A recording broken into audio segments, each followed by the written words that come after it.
let's make lemonade. Okay. Let's go to work. That's the signal. Go, go, go, go, go. Fits.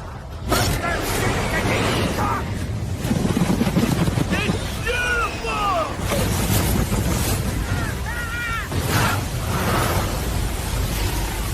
Mother Nature just pissed her pants, dude. Wake up and hit the ground running. It's The Rush, presented by Willis Auto, with Travis Justice and Ross Peterson bringing you raw, unfiltered, and unapologetic talk about sports, life, and everything else that matters. No filter, no fluff, just The Rush. Happy Thursday. Welcome to the Rush Radio Show, powered by Willis Automotive and Mini of Des Moines. A strong selection of Countryman models to kick off the year. The most powerful all-wheel Mini ever. If you want to find your Mini and your Mini Countryman, go to willisauto.com to start your buying journey. If you're listening on the audio stream at therushradio.com, the Rush Radio Android app, or the TuneIn app, thank you so much for dialing us in this morning. Watching on YouTube, good to have you watching us. Hit that subscribe button, give this video a like, and of course, you can leave your comments in the comment section. Be part of that community that is the online chat. You can also call the show at 515-517-2303 and follow us on our social media channels. He's awake. He would desperately love a cup of coffee. Just desperately love a cup of coffee is our own Ross Peterson, live from the Dells in Wisconsin. Had a day yesterday, dude. Had a day.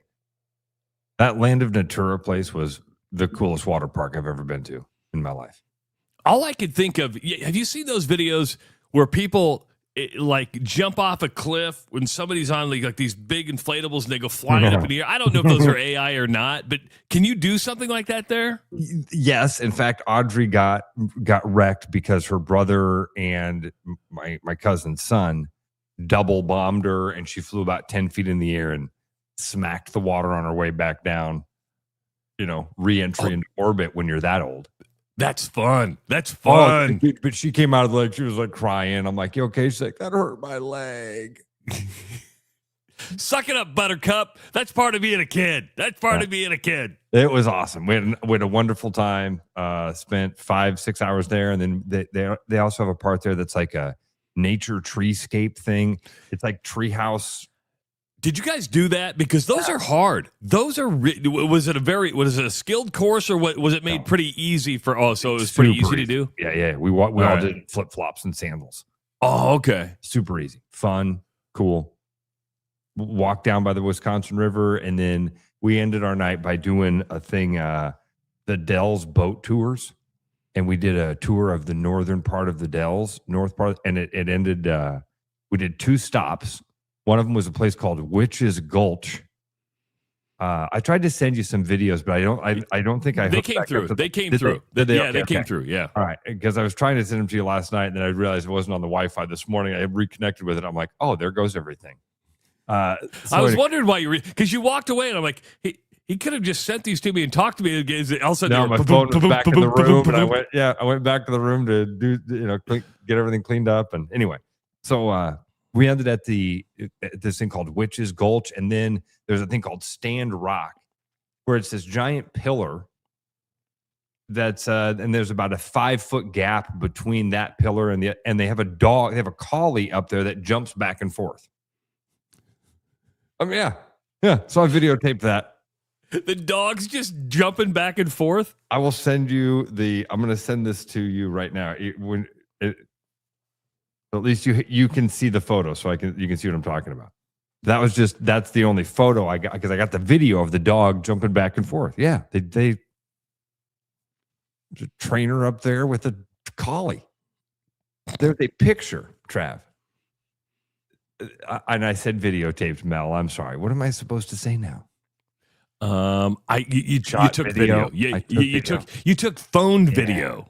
Yeah. Boy, I didn't realize, Mel, how old I sound when I say things like that. I did say and I do say, like if I hand Eli my phone or Audrey, I'll say, will you videotape this? When I'm about to do one of my really cool shit stunts and cool tricks I do, I say, hey, kids, hold on to this. Say, capture this. Videotape this. I did videotape it. I did video it. But then I got a picture of the dog going back and forth. So we had an awesome night. Awesome. Then it's onto the cabin today, and then now will you stay up there through Sunday and do a long drive home, or come home Saturday? What's the plan? Gonna come home, stay up, and drive home Sunday. We'll wake up there Sunday morning, have breakfast, and then make the trek from northern Wisconsin all the way home on Sunday. That's about a 9-hour drive, if I'm not mistaken. It's a long haul. I can't wait to get up there to the free shit. I can't wait to get up where we can go fishing and hanging out, playing pool, frisbee, chatting with my cousins. I can't wait for the free stuff, because the Dells, good damn. How much was the land of Natura? Like $30 a person. That's very not much bad. Very much worth it. Dude, it compounds. Yes. You know? So here's what I didn't tell you. I don't think I told you this. I told you about checking in on the wrong day, right? That I reserved my room. Yes. Yeah, you told that story yesterday. All right. What I didn't tell you also in my little backwards planning, because I fly by the seat of my pants. I don't plan anything ever. And it drives most of my family nuts. But luckily, my cousins have kind of, they're all either A, this exactly like me, or B, have picked up on it. It's like, 10 years ago when I would call my cousins and be like, hey, I'm coming to town tomorrow. They'd be like, dude, we need a heads up. What are you talking about? But now when I call and I'm like, hey, I'm coming to town tomorrow, they're like, cool, let's go to a water park. We found one that we thought that would be fun. So we bought our tickets to the water park first. First thing I did, hey, we're going to go do that. I'm going to buy the water park. Let's find a cool hotel. Here we found a cool hotel that's like a treehouse themed hotel. Oh my gosh, it's the same name, Natura Treescape Resort. Well, if you book a room at Natura Treescape Resort, guess what you get with it, Travis? Free tickets to the Natura water park, which I just spent $100 on for the three of us to be able to go. So I had to, when I booked my hotel, they told me, go to guest services at the park and explain to them, call the park and tell them. Called the park. They told me how to handle it. They couldn't give me a refund, but they could give me a gift card to voucher. So now everything we did yesterday was free. All the food we ate. I had a couple of drinks. Well, that's good. I had a mojito. A mojito, huh? Mojito. Look at you. Feel a little spicy up here in the Dells. Yeah. You know what? You got to live a little. Just got to live a little. Right. That's so right. then we went and did the Dells boat tours. So, dude, I'm food, hotel, water park, Dells boat tours. I mean, I feel like we went all in on it, and I'm like $800, something like that. Does that include like your stop in Dyersville and Dubuque? Yeah, that would. I'm saying for the last couple of days. Yeah. So $800 in 2 Dubuque days? stuff was the Dyersville Dubuque stuff was pretty cheap. I mean, $20 at Field of Dreams. We dropped some money at a bait shop that I would have, I bought lures I was going to buy anyway. Well, that's for the free shit you're going to do later. Yeah, that's for the free shit. Yeah, I've had to buy. I bought that stuff for the free shit. You got it. You nailed it. Yeah, you got to buy stuff for the free shit. Man, the free shit gets expensive, dude. Nothing ain't free, man. Nothing ain't free. You right there. Oh, yeah. Man. Big facts. Coming up in about an hour here on the Rush Radio Show, the president of the Iowa Speedway, Eric Peterson, is scheduled to join us. Of course, NASCAR just 2 weeks away from the Iowa Speedway. They got the Brickyard 400 this week. Then it's a week off for NASCAR. Then they'll start the second half of the season, or the next part of the season, at the Iowa Speedway. This is the third straight year the Cup Series has made its way to the Iowa Speedway. The last time we talked to Eric, it was right after last year's race. And we were discussing, hey, what changes are you going to make to the track? Because remember, they got that feedback from fans, Ross, like, hey, what can you do to improve the fan experience? So Eric's scheduled to join us at 7 o'clock, and we'll hear what's going on at the Iowa Speedway as we are 2 weeks away from the NASCAR Cup Series making its way back to Newton. Then at 7:30, of course, Brian Duax will be joining us from Central City Liquors, and we'll have another special of the weekend, which you can start today through Sunday. So we'll get a new special from Central City Liquors. We're late to the game on this, and that's because when Ross and I start talking, we time flies and 2 hours goes by, and we'll gloss over some stories. This wasn't even on the rundown. It popped in my head. I'm like, oh, we didn't talk about this. And that is two stories out of Iowa State. One, Jamie Pollard recently did an interview saying, hey, he expects a new AD to be hired sometime during the fall. At best, he'll finish the football season. He goes, I won't be here for basketball. Remember when he retired, it was till next June of 2027 or until somebody came on board.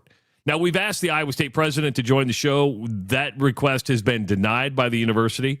It would have been nice to talk to him about this. But with Jamie saying, hey, I'll probably get through football, but I'm exiting stage left for basketball. Does that surprise you? Or is it one of these cases where I've announced my retirement, and once you do that, mentally you start to fucking check out, dude, man. It's senioritis. It's that thing. It absolutely. We all have been with coworkers. Travis, you and I have noticed it with each other. The day before a long vacation, not that you're checked out or anything like that. I mean, the show is always still fun and good, but it's different because you're like, man, I'm already mentally moving on. Yeah, and I think that I'm not surprised by this. I was surprised when he announced it and he said, it'll be a year. And now that makes sense. Like, it's almost like on a much grander scale, I'm going to give my boss a 2-week notice. And if the boss finds my replacement and comes to me and says, hey, turns out we don't need you for the last couple of days here. It seems right to me. Yeah. The timing doesn't seem odd. I mean, it's not, I don't think this is like shocking or I wouldn't look too much into it. I guess I'm not looking too much into it.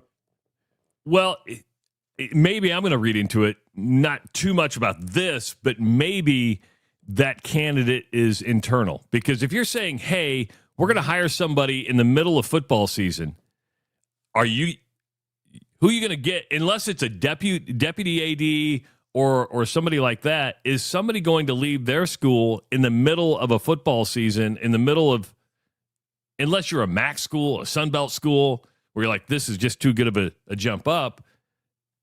Could we be talking about an internal candidate here? Because that would be an easy transition. I'm just making that assumption. That makes sense, actually. That's what, when you said, does the timing of it, see, Travis, it's so funny.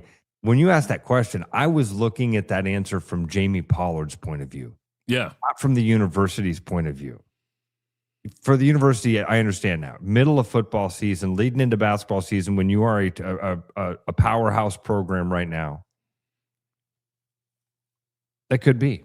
Isn't one of the big the things that I've been reading about Campbell and Pollard lately that Matt Campbell's all upset that he thought Taylor Mauser was going to be.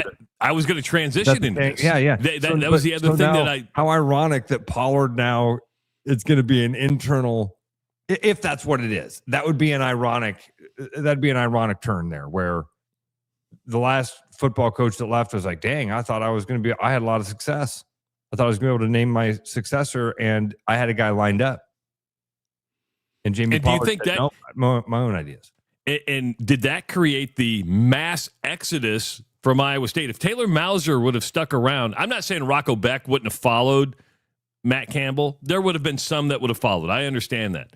But when Matt Campbell comes out and says, hey, when they asked him, hey, what was your reaction to your players? He goes, and one of the first things is, I was just trying to get over the fact that they didn't hire Taylor Mauser as the head coach to be my replacement. You have he understood the culture. I've kind of groomed him along the way to take this spot, and then they didn't give him the job, and you're shocked by it. You probably didn't have any qualms at that point going, I got room at the end. Did that move but encourage Iowa State players to leave then, which a lot of them did, and that also keeps Iowa State out of a bowl game? Yeah.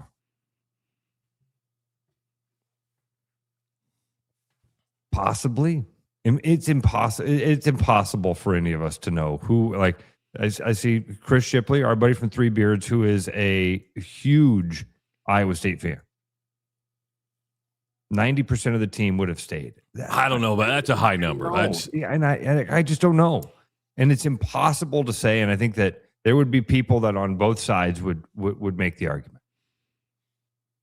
I don't know what Matt Campbell would say. That he'd be the guy that might actually be able to give us a really good number of if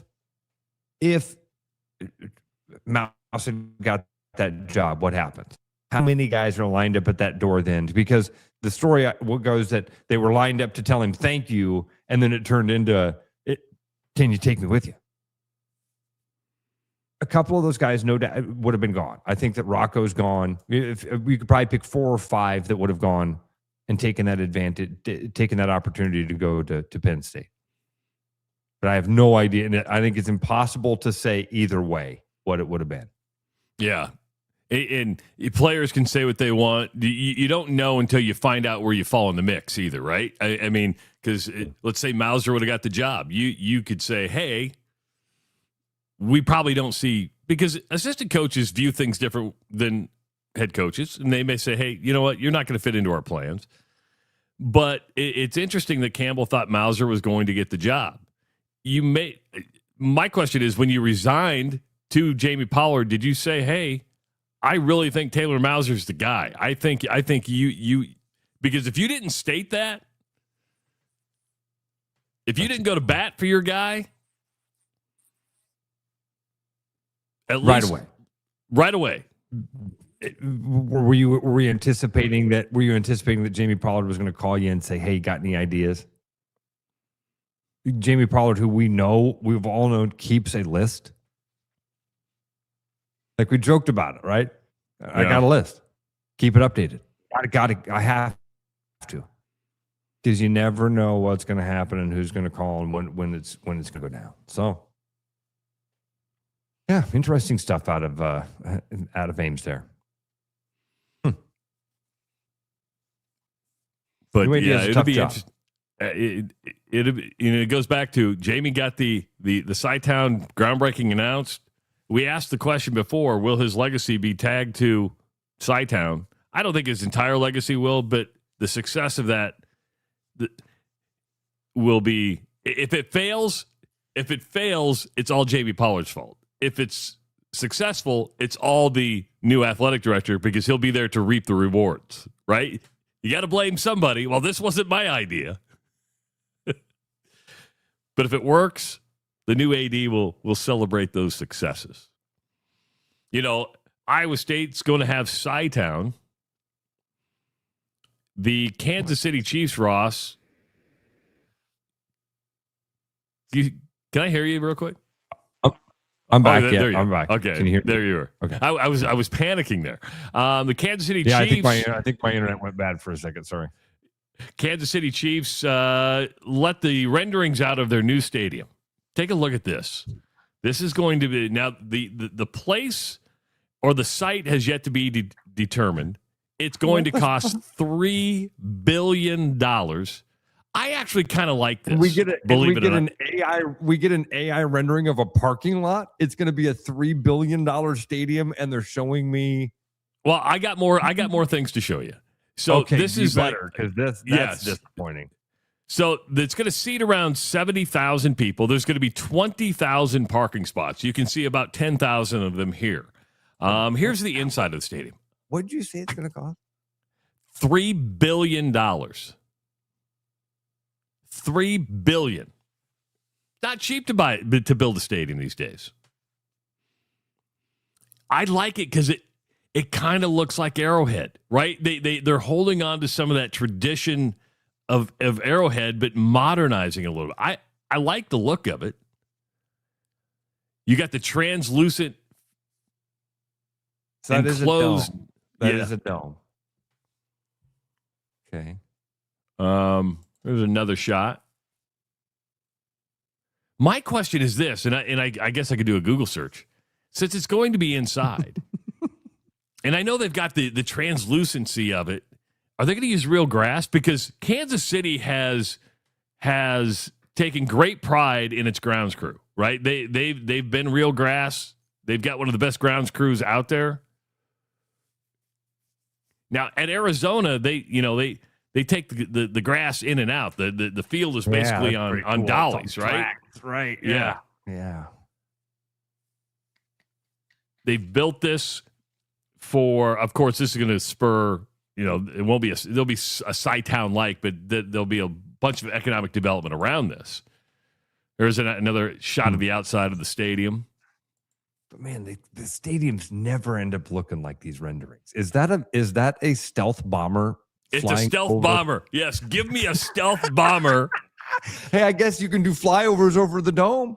They can see you. Yeah. They rendered in an AI. And throw in a stealth. Fireworks and a stealth.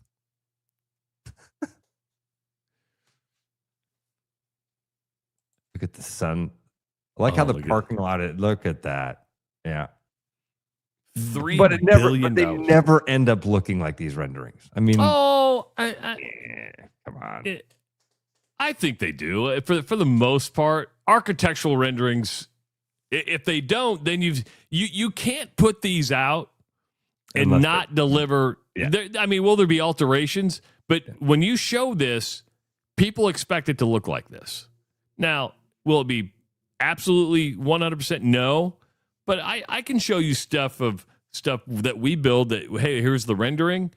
And one of the biggest compliments we get as a builder is, hey, this looks exactly like we told it was going to be, right? I mean, because if you work for a nonprofit, they get these renderings, they go out and raise money, and they're like, hey, is this what it's going to look like?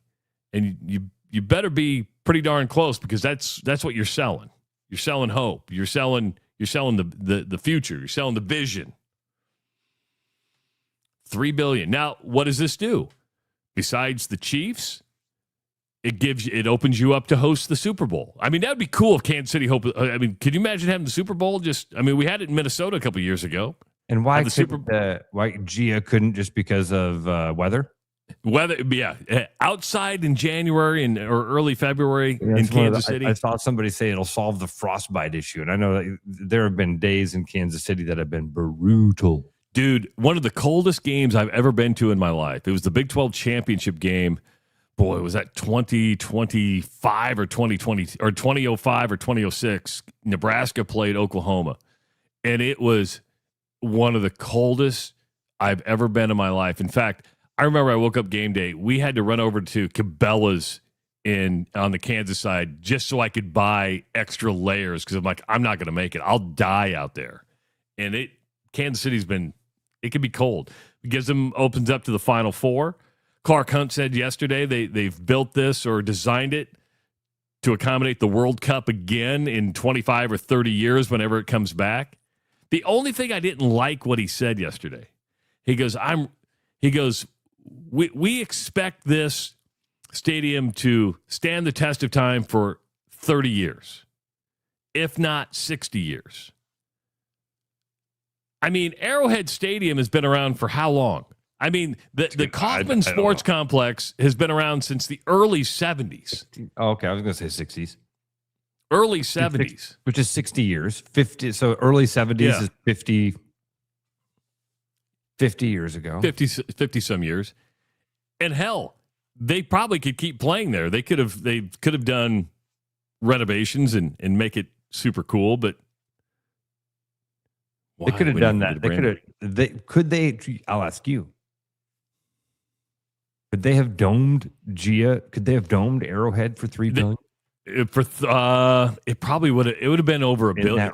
It comes to the point where you're like, are you just polishing a turd and putting a used car on a new showroom floor, or do you just go put a new car on a new showroom floor and do it that way? Why spend it $1.5 billion when you're going to have to keep doing updates when you can just spend $3 billion and have a brand new home? Yeah. Eric says, will they ever dome Lambeau? God, I hope not. I mean, when I started going to, Ross is going to be up in Wausau. That's where I started my TV career. So the first NFL game I ever went to was at Lambeau Field. It was the Bears-Packers on Halloween night.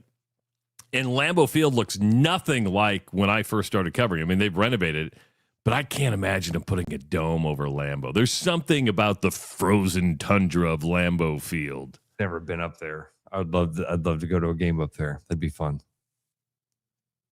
Only NFL game I've ever been to was in Kansas City. It was our buddy Kevin that took me. He has season tickets down there. Took me down. We had a great time. Yeah, because I don't know if the only thing the dome would do for Lambeau Field would keep people warm. You're never going to get a Final Four at Lambeau Field. You're never going to get a Super Bowl at Lambeau Field, just based on hotels, size of city, etc. You want to be in a bigger city that can accommodate that many people. News stadiums. My initial thing is always like, well, why can't Lambeau have it? They have football games there. I'm so dumb. You're not dumb. There's an entire infrastructure at work that needs to be in place before. Yes. That's what it means when this new stadium, when Hunt says, hey, we might be able to get a Final Four and a World Cup in another 25 or 30 years. Or okay. It's happening. It's happening. The drawings of it are really cool. And I do think some of those just look more like a parking lot. Like you showed a couple of those. I'm like, I don't need to see your AI rendering of 5,000 cars. But they want to demonstrate how easy it will be to park at Arrowhead Stadium. The one had the sunset. The sun was reflecting perfectly off the side of the stadium. One of the smart asses in the comment section said, hey, Ross, they have sunsets in the Midwest too. Jackass. You mean that one right there? Jackass. I don't know. All three of them, it looked like, had the sun. To me, that just looks like Arrowhead Stadium today. It does, with the glass dome over the top of it. Yeah. That's where my initial thought was like, gosh, for $3 billion, couldn't they have just done that to where they have? But you're right. Would you rather polish your turd or have new?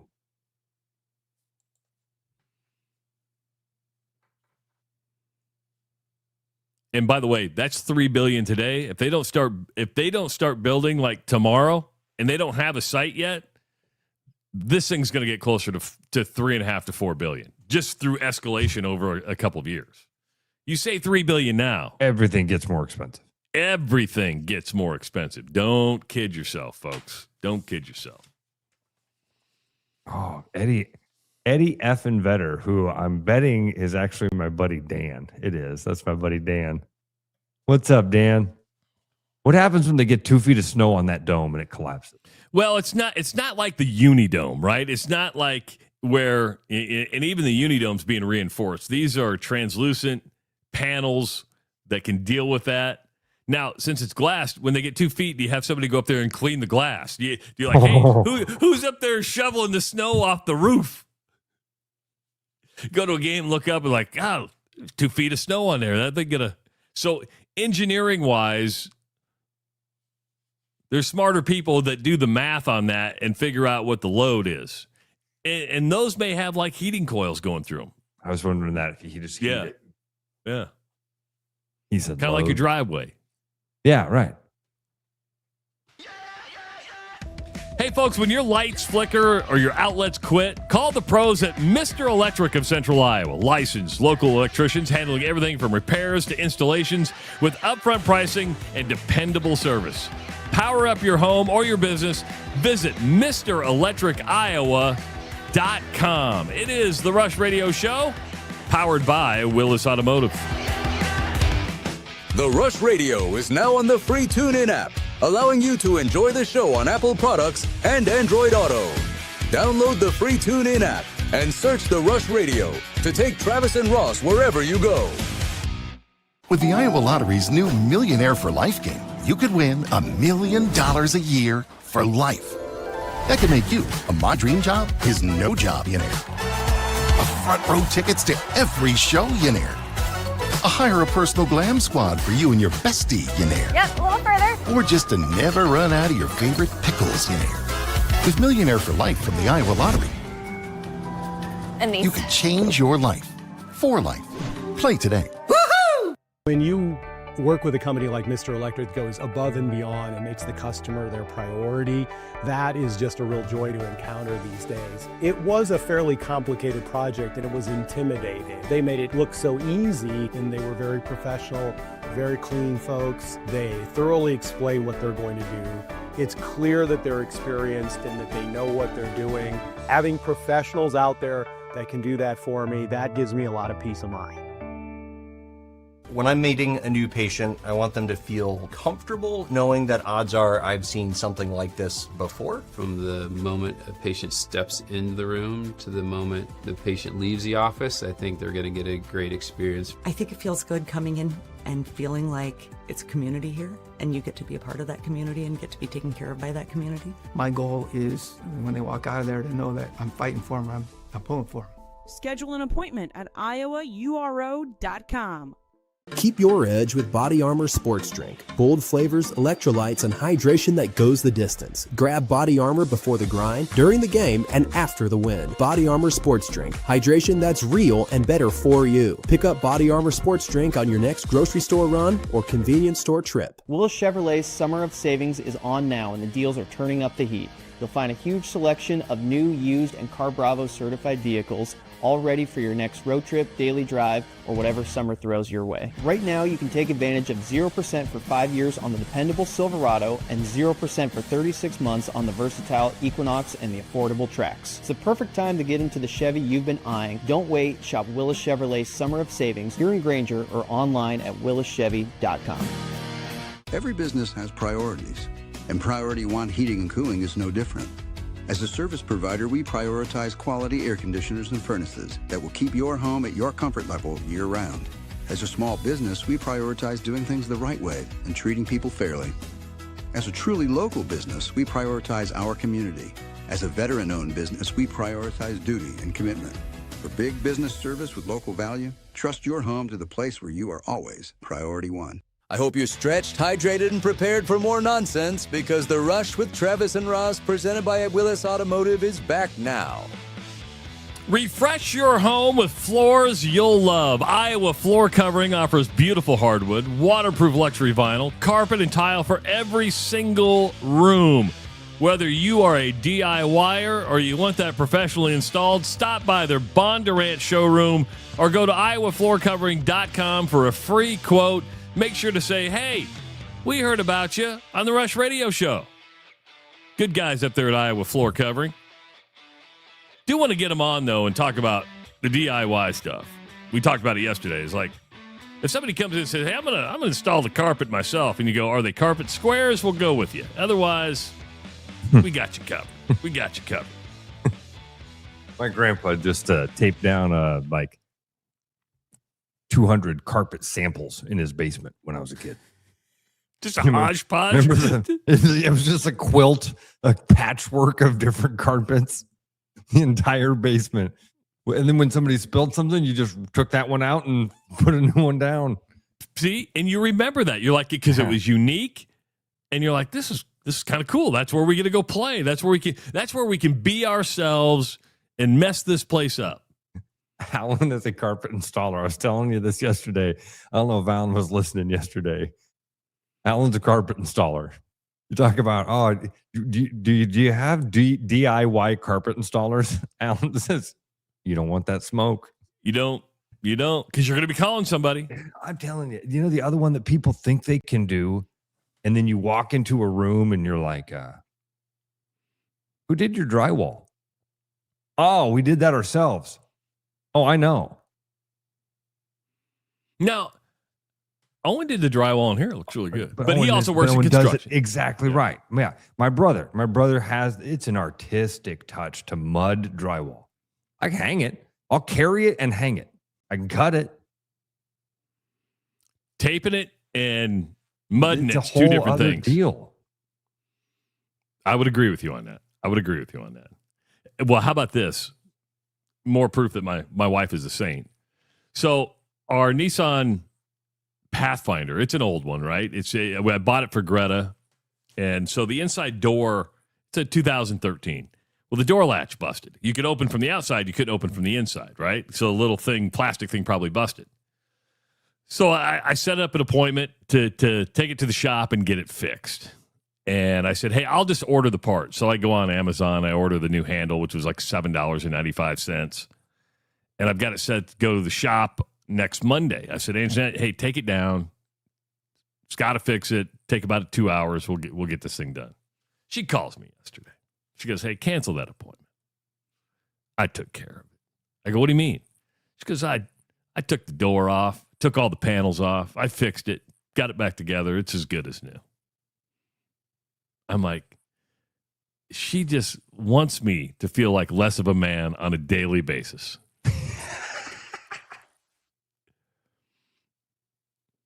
You can't just be grateful for the fact that she did all I'm that. grateful. I appreciate it. But I'm like, because I'm like, we don't have the tools for this. We don't want to take the door panel off. Because what if we don't get it on right? If it screws up, I can blame somebody else. Yes. I go, let's take it to the shop. Let's get it professionally done. Of course. She doesn't even ask. She just, hey, cancel the appointment. It's all taken care of. You want some company here so you don't feel so bad? Yeah. I wouldn't know how to take a door panel off a door. I go, how'd you do that? She goes, I just watched the YouTube video and followed along. Now there you go. So Captain Kirk just wrote screwdriver in YouTube. But it's always one of those things where you put it back on. Is it latched the same? Does it have the factory look to it? Like it looks brand new. Travis, it's a 2013 car. It's not going to look brand new. Yeah, but is it loose? It's fixed. Shut up. Tyler asks, did she do it in the parking garage? You jerk, Tyler. She did it at her sister's house because I don't know why she did it there. I go, God, did that take you a couple hours? It's because I had it done in 10, 15 minutes. I said, I really don't like you at this point. I see. That's where lean into it. Lean into it. Go, way to go. Yes, I love it. Thank you so much for doing that. You know how much money you saved us? You got to start doing the yes and thing, okay? Yes, and this, you also saved us. Oh, yes, and you got to see your sister. Yes, awesome. This is terrific. See, this is my thing. Did she really take Travis? Is this like... Yeah, she took my man card. Absolutely, she took my man card. I don't.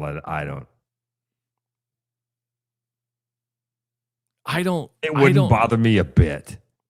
It wouldn't bother me a bit. I'd be like, good job. That's awesome. I don't know how to do that. And you figured out how to do it. Good job thinking of YouTube. Because, man, I don't think of just doing YouTube to figure stuff out. Now people are just taking shots at me. Anjanette let Travis catch the boards when she's planing wood. See how mean you guys are? Mean. You're just mean. Pretty bad. We're going to have a meeting today to talk about your meanness, because that's what happened at the WNBA yesterday, is they had a meeting between the league and the union to talk about social media abuse. Now, and they put out a statement, Ross, and we'll get to the Caitlin Clark game last night because she had a hell of a game. But I got to thinking about that. They had this meeting to talk about social media abuse. Of course, they've talked about the death threats. They've talked about, being called a racial slur and just the harassment that takes place. And the league needs to do something about it. Well, the league can only do so much, right? Can I ask you a question? How come we don't hear about this in the NFL, the NBA, Major League Baseball, and other major sports? Because it happens, right? You know players get called names. You know players get threats. We've heard about college players getting threats since the online gaming thing. How come this is such an issue with the WNBA and it's not an issue with other sports leagues? I'm randomly curious about this. Is it because they've been propelled to the spotlight so quick they don't know how to handle it, and that the NBA, the NHL, Major League Baseball, they just have a better understanding of this? Or is it actually worse in the WNBA than it is any other league? I don't know. But I don't think putting out statements draws any sympathy. You know what my first reaction is? Get the fuck off social media then. Shut it down. You want something to listen, you should never threaten anybody. You should never be stupid, but there are stupid people in this world, right? You can ban them from games, you can do all this. If it's getting to the point where you can't handle it, shut it down. Yeah. Travis, I think let's go back to the very beginning of it, man. I hate what's in my brain right now, but I'm gonna say it. Sorry. With great accusation should come great proof. Social media, if you get a tweet that says something racist, homophobic, offensive, put it out there. Say, look, guys, you should know this is the stuff that I deal with. And by the way, here's the account that sends this stuff. Yeah. People get mad at me all the time when I would drop emails and I would say their names. I'm like, if you're going to send me something stupid, I'm going to call you out for it. I have especially something dumb. If you're like offensive, where you're really trying to get personal and offensive, talking about somebody's sexuality or talking about somebody's, whatever it would be, race, I guess would be the other thing here that I feel like if a black player is called the N-word on Twitter, the thing that they should do is out that person. 100%. Go there, and because when they say the league needs to do something, and I'm not being as smart as here. What? I think Captain Kirk says it best. He goes, "Why are they meeting about things they can't control?" What do you want the league to do? When the league needs to do something. Give us ideas. You want us to shut down Twitter? You want us to lock up Facebook and Instagram and Snapchat? Do we make a rule like the Iowa Hawkeyes used to have that says anybody in the league can't be on social media? That'll solve it. That won't solve it. Doesn't solve racism and homophobia and those things. Guess what? I got really bad news. Those things don't get solved. Those things are the things that you end up dealing with. And there's a part of this, Travis, that is the thing of like, you know that you're going into the limelight here, right? You know that you're playing in arenas that you're hoping to fill. You know that you're playing on television contracts that are helping you get wealthy. Things will come with this. There will be unintended consequences with attention. And I'm with Irish Hawkeye. If it's an anonymous account, if it's Irish Hawkeye who writes in and says horrible things, and a WNBA player shares it, Caitlin Clark shares it and says, "Hey, look at what this person says about us." I agree with him. Twitter should somehow out that person. Unfortunately, you can sign up with a Twitter account with some stupid fake email, and it's really the best you can do is an IP address. Believe it or not, this is going to sound stupid. And Jeff put this out there, and I was going to bring this up. Chelsea Gray did put one out there. Guy got fired for calling her the N-word. Good. That's awesome. You know what? That's great. That's how that should go down. I don't respect the guy, but I respect the guy for at least having an account with his real name on it, right? I mean, do you know what I'm saying? Is that, hey, you had your real name on there. What an asshole. 100%. But if you're going to, I've always said that. When somebody comes at me on X or someplace, I'm like, dude, I'll listen to you, but put your real fucking name there. Don't hide behind some anonymous thing. Yeah. And we got a lot of fake names here on YouTube. Some of you we know, some of we don't. But if you put your real name, I respect it a lot more. May not agree with you, but at least you put your name out there. I mean, I think we could all take guesses on why it happens with the WNBA and not all the other leagues. I think it happens in the other leagues. I just think they don't. Yes, exactly. Thank you for that correction. It does happen in the other leagues. We don't get to this point where the Players Association is writing letters to the league saying, "Hey, do something." I just don't. What are they looking at? What do they want to have happen? They want the WNBA to tell people to be nicer. People aren't nice in this world. To be more understanding and accepting. Can't we all just get along? Yeah, maybe we should have Rodney King get up and just give his speech, right?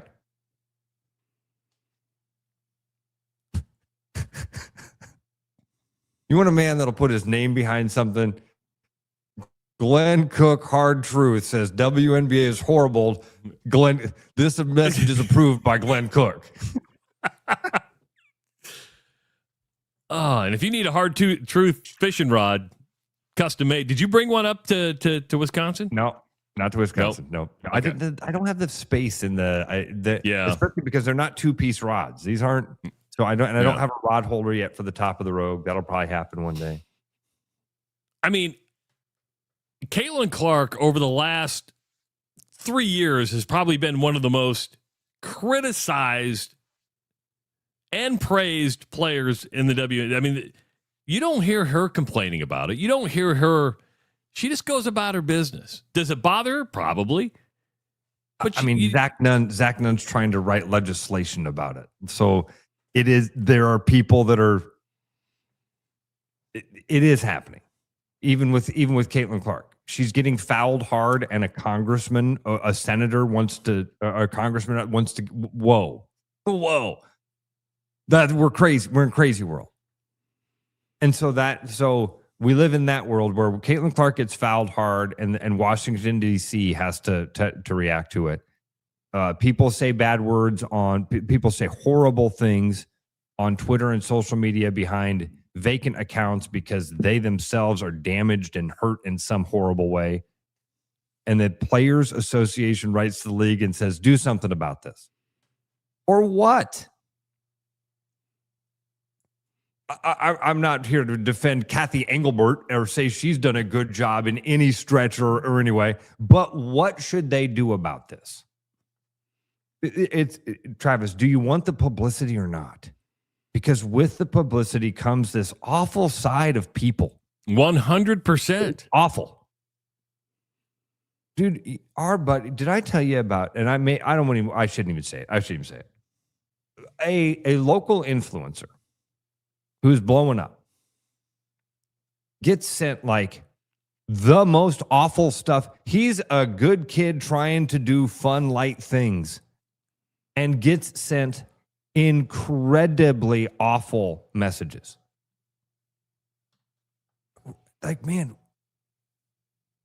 we're really awful to each other sometimes. And you see that side of it. And what's that person to do? Now you can't by the way, you're getting so many of them. Maybe back to my point of I wish that these ladies would out these people. I don't even think you could do that. I don't know what the right answer is. Unfortunately, this sound, and maybe it's because I'm 56 years old, and if this would have happened to me when I was in my 20s. Now, do I get death threats? No, but do I get people calling me really bad names and saying how stupid I am? Absolutely. But I've just grown thick enough skin. I'm like, whatever. I'm just going to show up every day and do this show, right? I don't expect people to agree with me. If you agree with me, great. If you don't, you don't. You want to call me names? Call me names. I don't care. The blessings of growing up with siblings. Having an older brother and a dad who made fun of you. I've told you this, man. My dad and my brother called me Urkel for like a decade. My name was Urkel. Yeah. You can't say anything that's going to hurt my feelings. The only time I've only reported somebody once because, and this happened on my Husker Doc Talk podcast, right? Guy went after me, and I said, "Dude, he challenged me to a fight." I said, "You're." I go, "I don't want to fight you. You're crazy." And he texted me my freaking address and said, "I'm coming." And I'm like, "Dude, you just doxed me." And I said, I have a problem with this. So I let the police know, and I let Twitter know, and he got banned from Twitter because you can't do that, right? I mean, it's just, I'm like, wow. But this happened a year and a half ago. I didn't come on the air and talk about it. I didn't even know about this, right? Yeah, I just let it go. I mean, if you're that angry with yourself, that's a you problem. There's you brought it up. People that do this are probably got some other issues going on that they're totally damaged. It's that sign on a psychiatrist's wall. Hurt people. Yeah. My cousin writes in. It says, "Amen to the thing of being called bad names." You know why? He says, "Try being called L.A." That's what Jets try having. No. Maybe one of the most mean things that happened, and my cousin's listening right now. Chad, by the way, right now, if you saw Chad, very good-looking dude, healthy, stocky, not thick. I mean, not a big guy, but good-looking dude, healthy. When he was a boy, he was husky, right? My dad and my uncles would call him, and the family. He was known as L.A. for lard ass. From Stand By Me, lard ass. That's where it came from. Lard ass. He's going to get his revenge. Barfarama. Barfarama. Ate his blueberry pies as he drank the castor oil before he went on. What a great movie. Yeah, I mean, the joint statement was weird. Even Angel Race, after the Brunello thing, when she said, there's no place for racism in this, she wasn't being racist. She called you a protected species, which is common language in Australia. You took it as not just because you interpret it as racist. Don't call her a racist. She's not a racist.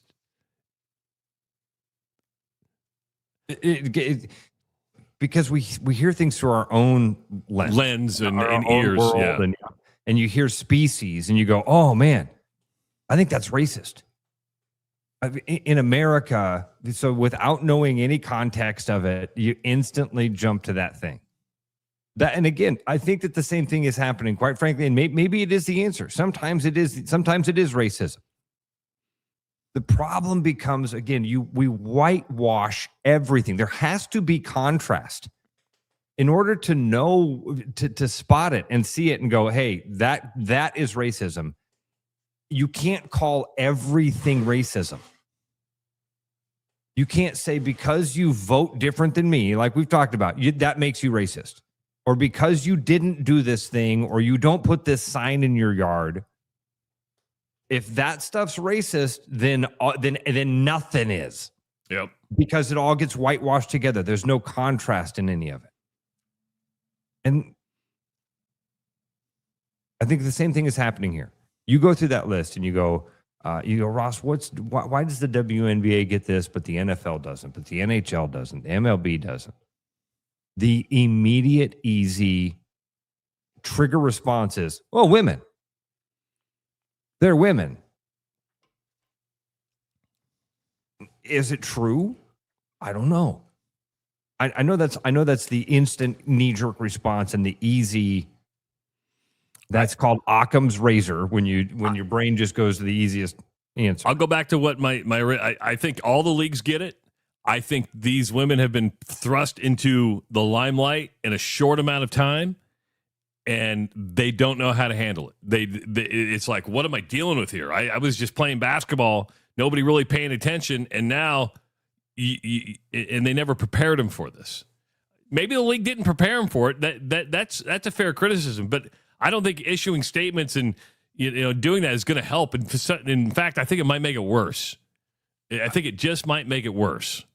But that's me. I think, Travis, what would have helped this statement would have been a couple things. Number one, show real evidence of this stuff. Show it. We know this is uncomfortable for everybody. We need you to know what's happening and why we're speaking out today. Look at the messages that these women receive. They get into the locker room, they open their phones, and these are the direct messages that are opening up on their phone. These are disgusting. And B, we would like the league to consider these things. And again, I don't even know what that is. If it's well, then they're like, we demand. They were talking about the tech companies need to do better. Well, hold on for a second. Good luck. So you want the tech companies to censor? Again, I'm not into censoring things. I think that the tech companies could help out and out these people and help to say in some way like or ban them. As soon as you put something like that in writing, you're done. They know. My phone knows when I misspell hippopotamus. It certainly knows if I'm typing something that's awful and horrible. I mean, even Facebook, like you put a cuss word in a comment and it will like hide it. You know what I mean? Or give you another notification. The little star. Like, yeah. Like, hey, we're not sure you want to do this thing here. I sent a text to my buddy last night, called him a little bitch. And I used to get those from you. Yeah, I know. Pat got it last night. And so he and bitch was B ****CH. You know, I mean, so even the text, like, we're not going to type that because that was a voice to text. What did he do that justified you calling him a little bitch? Well, he sent me because he sent me a picture of a pillow. Said, "Stop being a little bitch." I said, "You're the little bitch." So we were calling each other little bitches. Oh, yeah. While we're talking about the WNBA, Caitlin Clark had a great game last night. 27 points, 11 assists. The day that we find out she's not going to be in the 3-point contest, Ross, she goes 5 of 9 from behind the arc. And you sit there going, and she was hitting some bombs, and you're like, this is why people want you in a 3-point contest. That's why. But we do find something out. Sabrina Ionescu, who's the record holder, has competed. She comes out yesterday, Ross, goes, hey, I need to clarify something. I saw a report yesterday that I turned down the 3-point contest. I wasn't invited. And that kind of, you're like, you didn't invite Sabrina Ionescu? How do you not do that? She's... Because until these last 5 years, Major League Baseball was the one that couldn't get out of their own way when it came to PR. Major League Baseball was the one that it seemed like made every single mistake they could make for decades. And then the WNBA came along. And now the WNBA is the one where you go, what? You didn't even ask her? It seems like every week we have a conversation at some point where it's like, what? Why aren't they doing more to protect Caitlin Clark? Why aren't they doing more to promote Caitlin Clark? Why are they going out of their way to promote all of these other people around Caitlin Clark? Why are they issuing these what's going on? Why is the commissioner backing out of Dan Patrick interviews at the last minute? Why are people afraid to answer all these questions? Who's really in charge? It's wild. You know, everybody talks about, you know, the people were putting the people on they built this league. You know what they didn't build for? Public relations. They were not prepared for everything that was ever scheduled to happen. Yep. All right, we got an hour in the books. You think Eric Peterson and the crew are ready, are prepared for everything that's about to happen in Newton? Yeah, I do. Because I always NASCAR, wonder about this. Like these weeks leading up to these, I always wonder about that. Is it hair on fire feeling? Is it, hey, it's old hat, we got this thing? Is it we hand off everything? It's NASCAR, baby. We hand off the reins. We'll ask Eric Peterson those exact questions, president of the Iowa Speedway, when we come back on the Rush Radio Show, powered by Willis Automotive. The Rush Radio is now on the free TuneIn app, allowing you to enjoy the show on Apple products and Android Auto. Download the free TuneIn app and search The Rush Radio to take Travis and Ross wherever you go. With the Iowa Lottery's new Millionaire for Life game, you could win $1 million a year for life. That could make you a My Dream Job is No Job millionaire. A front row tickets to every show millionaire. A hire a personal glam squad for you and your bestie millionaire. Yep, a little further. Or just to never run out of your favorite pickles millionaire. With Millionaire for Life from the Iowa Lottery, And these. You can change your life for life. Play today. At Iowa Floor Covering, we believe great floors start with great service. Whether you're looking for a plush carpet, durable LVP, timeless hardwood, stylish laminate, or beautiful tile, including custom tile showers, we'll help you find the perfect fit. No pressure, no pushy sales tactics, just honest guidance from a team that listens. DIY Weekend Warrior, we've got the products and advice to set you up for success. Iowa Floor Covering, floors you'll love from people you can trust. There are a lot of reasons to want a self-driving mower from Iowa Mobotics. Being automated gives me more time to do my hobbies. I travel so much for work that I don't have time to take care of the lawn, but I still care about how it looks. And I'm just lazy. Gives me time to work in the wood shop instead of spending it on the mower. It works in my schedule. And I just really hate doing it. No matter your reason, with Iowa Mobotics, spend less time mowing, more time living. Hey everybody, Mason Miller, Sales Manager Eric here at Willis Infinity, and this month we have some exciting new offers going on. Right now you can get an all-new 2027 QX60 with rates as low as 2.9% plus $1,000 in special finance cash, or lease it with $1,000 in lease cash. Also, we're running low on 2026 QX80s. Get one now for 0% for 60 months. For more information on these exciting offers and more, visit us online at willisinfinity.com or stop by our showroom. The best bread is made from scratch, freshly baked with locally sourced ingredients and love.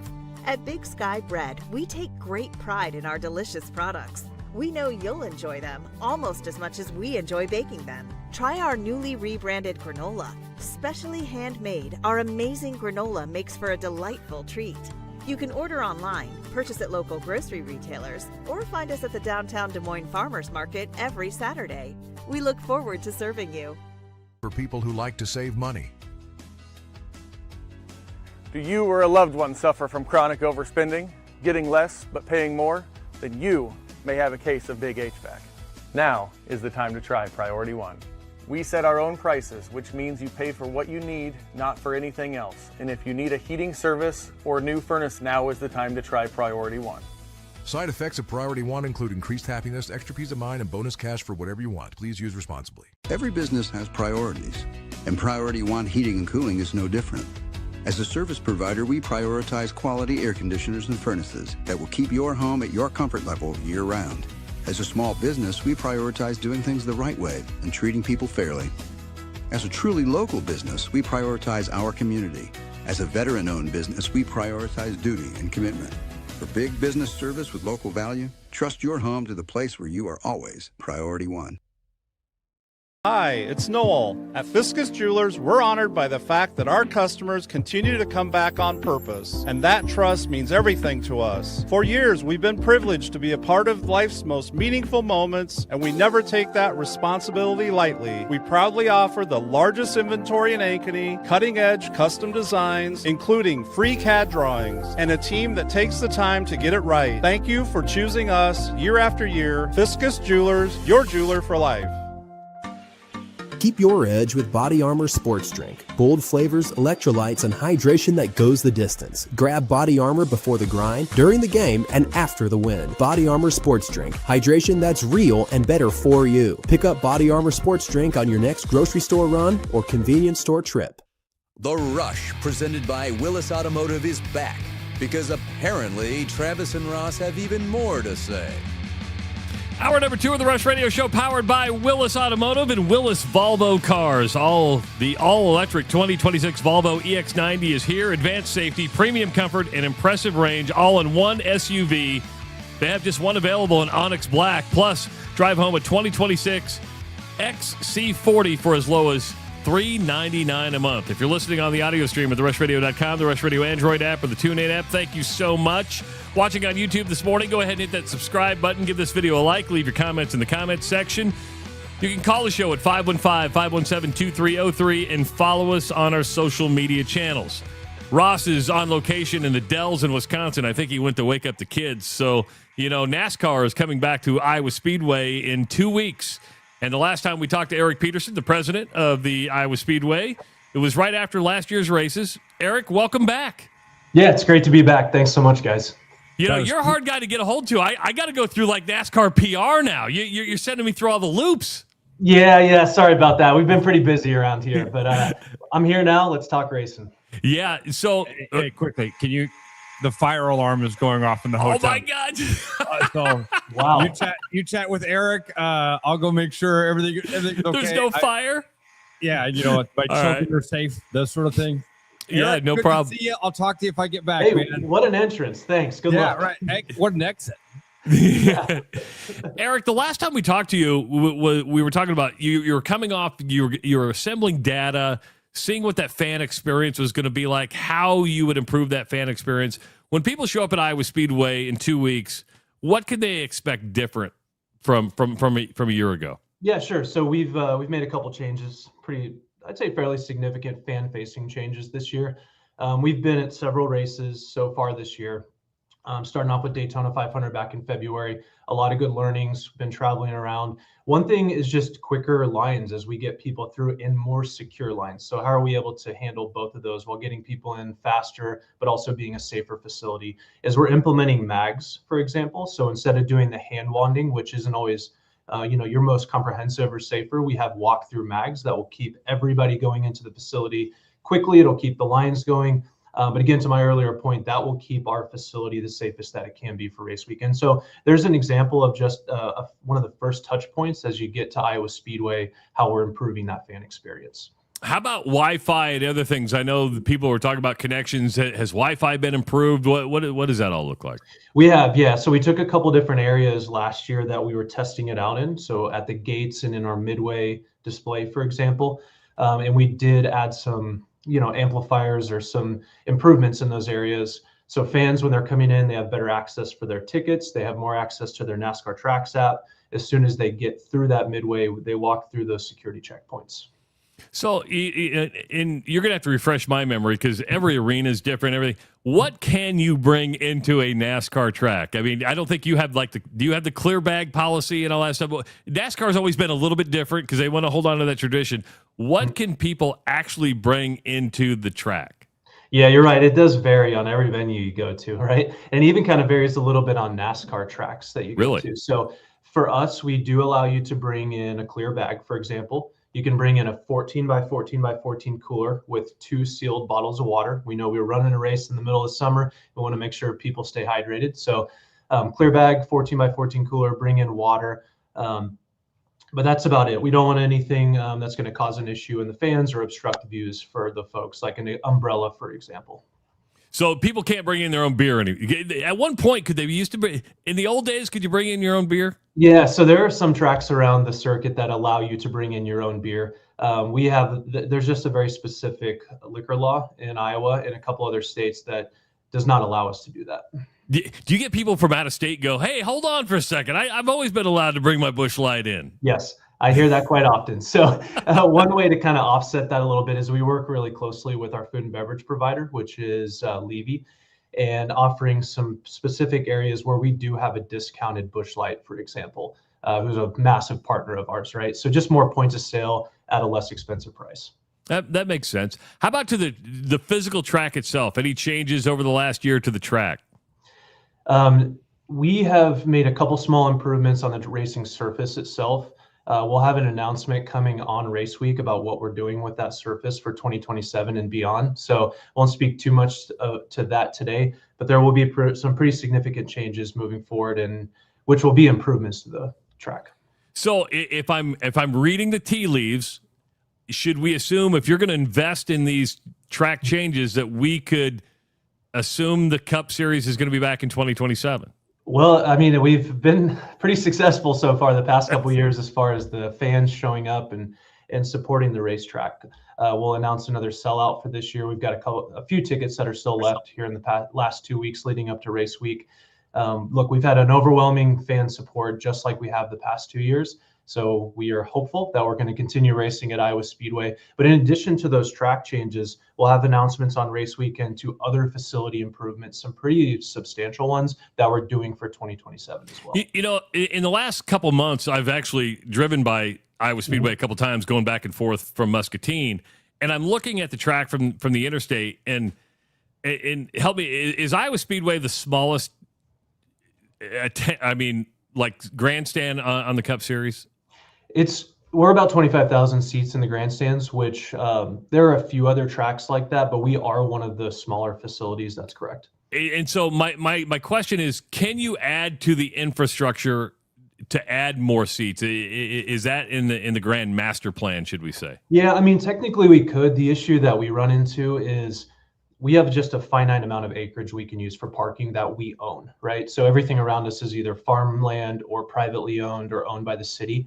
So what I don't ever want to compromise by adding any seats is the fan experience. So if we don't have enough parking spaces or we don't have enough concession stands or bathrooms or anything like that, and to be frank with you, that's the reason we haven't, even with this demand, we haven't added anything else, because in my opinion, that will really substantially negatively affect the fan experience when they get here. So if you get here and you're waiting 3 hours to park and 2 hours for a bathroom, are you likely to come back? I mean, I probably wouldn't be. That's fair. That's fair. Yeah. So you mentioned you're going to be announcing a sellout. Is that for all 3 days or just Sunday? Or can people still buy? Because I would recommend getting the 3-day pass. If Sunday's the big race, I get that, but you got a race on Friday, you got a race on Saturday. Are all the camping spots sold out? Yeah, camping tends to go pretty quickly at all NASCAR tracks. The camping for us went within a couple days back in last year, actually, when we did renewals. We have a few tickets. We'll announce that sellout for Sunday, to answer your question. We have some tickets left for Friday and Saturday, but I think that 3-day package, when you look at the value of what you're getting for just a couple bucks more, you can come out for the ARCA race. You have the O'Reilly Series race on Saturday. Two things I do want to add is we have another race that we've added that we just announced yesterday. It's the USAC Silver Crown Series that will occur on Saturday night, which will be really exciting. It's not an additional cost for fans coming out. If you have a ticket for Saturday or you have a weekend ticket, you're able to come out and watch that USAC Silver Crown race on Saturday night. Starts at 8 o'clock under the lights, super cool. And then on Sunday, if you have your Sunday ticket or a weekend, we have Dierks Bentley performing the pre-race concert. So Dierks Bentley is going to be out for an hour to hour and 15 minutes on Sunday morning to kick off race day on Sunday. Wow, Dierks Bentley. Dierks Bentley is one of these guys. I've watched it. I remember when he played like a College World Series opening show like 20 years ago. He's a guy that just grinds, and has worked his way up in the country music business. That's a good get. It's a great get. He's tied in with our sport too. He's played NASCAR races. He's played the theme song for pre-race. I mean, the guy's going to put on a great show. Travis, do you know what the USAC, and by the way, fire's out. We're good, guys. Everything's fine. Yeah, fire's out. Did Eli start it in the room? False alarm, and it turns out it happened yesterday as well. So I am not familiar with the USAC race. What the silver? That's what I was going to ask about. If you knew what that was. So Travis and Eric, you jump in and tell me, because I would just describe it as kind of like a non-winged sprint car that races on a track instead of dirt. Yeah, that's a great descriptor right there. So it'll occur on the actual track itself. So when I think of USAC, I think of kind of two different facets of it. One is when you have the younger kids really that are running in USAC. So anything from a 5-year-old all the way up to a 13 or 14-year-old in the USAC series. What we're running is a Silver Crown series, which is a level above that. They'll run on the 7/8 mile track. You'll probably have between 12 and 18 competitors that night that are running. And your descriptor is exactly right. So the amount of speed that you'll see and excitement will be a lot of fun. I was going to ask you, what's the speed of these cars? I mean, is it what? I mean, they're, stock cars are between 140 and 150 on our track. Indy cars about 180. But you'll see probably 100 to 120 with these little cars that are flying around the racetrack. It'll be pretty amazing. Be the funnest form of go-kart racing you've ever watched. There you go. Nice. Now, that's a fun one. I'm glad I didn't hear that one. I've been traveling, Eric, so I didn't hear that announcement yesterday. So that's a fun one.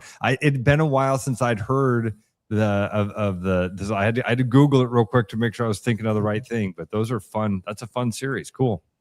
Yeah, you're right. And one other thing we've talked about the last year too is just how much we add for race weekend for all of our fans that are coming out. So Thursday's camper load-in, for example. From the moment that Thursday camper load-in is, we've now added a few more concerts. So Friday night we have a concert. Friday is about a 15-hour day for fans that if they feel like participating for 15 hours. So we've got a race, we have our midway activations, we have NASCAR experience. At night, we have a concert. And then on Saturday, we have the 2 races with the O'Reilly Auto Parts Series race, the Hy-Vee Perks 250. So Hy-Vee's back. And then that O'Reilly or the USAC race taking place at night. But prior to that, we're doing things for our campers that we haven't done in a couple years. One is horsepower hour, for example. So that'll take place at 7 a.m. rather on Saturday morning. We'll invite all of our campers to come to the Newton Club, and there'll be a live broadcast in there as well with some driver appearances, driver autographs, meet and greets. So really something from 7 o'clock in the morning until that USAC race ends at roughly 10 o'clock. And we'll turn around on Sunday, open up the gates, and do it again. See, but that's all part of that fan experience, right? And if you're camping, you're in it. Yeah. So let's say people couldn't get in, and I'm just throwing this out there. How many other campgrounds are there with like in decent proximity of Newton and the Iowa Speedway that people can utilize if they didn't get into yours? Is there enough camping, say 10, 15 miles away where they unhook and come in? Yeah, that's a great question. And we've been trying to look at some of those options over the past year with how quickly our campgrounds sell out. And just to give you a comparison, we have about 650 camping spots at Iowa Speedway. And that's a combination of those that exist on the terrace that overlook the track with your hookups. And then what we refer to as primitive campgrounds, but those that are kind of on, call it like the back 40, but without hookups. You bring out, they circle up, they have a great time. So about 650 in total. When I look, we were at Michigan this year, and Michigan is a track that lives within our region. Michigan has about 7,000 camping spots that sell out each year. So you think about the scale of that. We're about 350 acres. Michigan is about 5,500 acres. So it varies so much when you go track to track to track. We're a little limited by space on what we can do here. So what we do is there's a KOA across the street, for example. So if you weren't able to get in and get your campground here at Iowa Speedway, there may be some options. I'm not sure if there still are, but there may be an option at that KOA. There's some options in Grinnell. You go to Red Rock, down by the lake there. So as you kind of work your way out, there are certainly some options around here. And I would encourage everybody to look at that coming out to race weekend. Would there be any way, like in the future, if you formed a partnership to where if people couldn't get in, but they could, if they were at the KOA or whatever, that they could take advantage of the camping perks that you're talking about? Yes. Yeah. I would really like to explore something like that in the future, to where we need to figure out how to get transportation from those folks, those folks rather, from that point over to the racetrack. How do we accomplish that? But again, we're here to make sure that our fans and people that are coming to the race are having a good time on race weekend. And we want to do everything we can to accomplish that. You mentioned you don't want to lose parking. Is there a way to add more like full hookups? And is there any room to add more camping? Yes. So as we announce these improvements for 2027, which I'll just say will occur on the August 7th, which is Friday, the ARCA race day, we're going to make an announcement that includes things like you just mentioned on some additional campsites and some prime real estate campsites for race weekend on an area that we've identified and we're able to repurpose for race weekend. So we'll continue to grow that. I'm really excited about it. A lot of work has gone in over the past year on how we utilize the facility every square inch. That blows my mind away. The campground size at Michigan is that is Travis. That's an amazing chunk of land just for campground for a race. I had no idea. But I'm sure you love the campers because you're paying a premium for it, and you're there. You have them. It's captive, right? They're there all 3 days.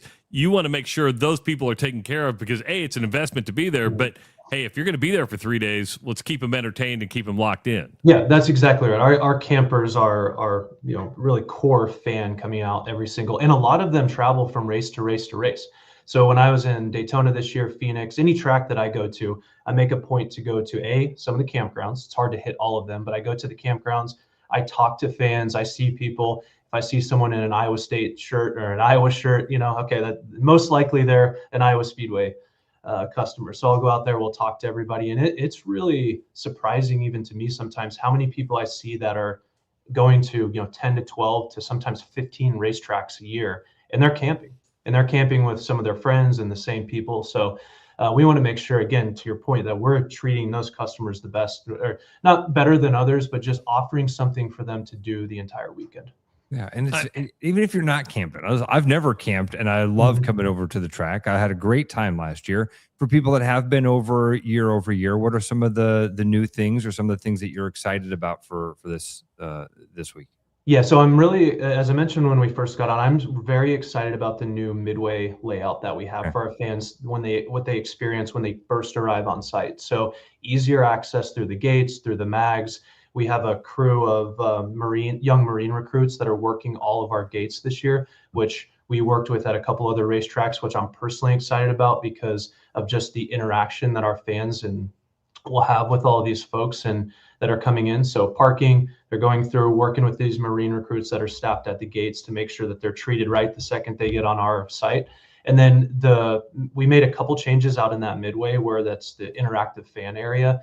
And there's more to do for our fans as they're walking through that area. And if you were here last year, you walked through and you've got Iowa Corn and Hy-Vee and Chevy, and the NASCAR experience is a major anchor for us in that area.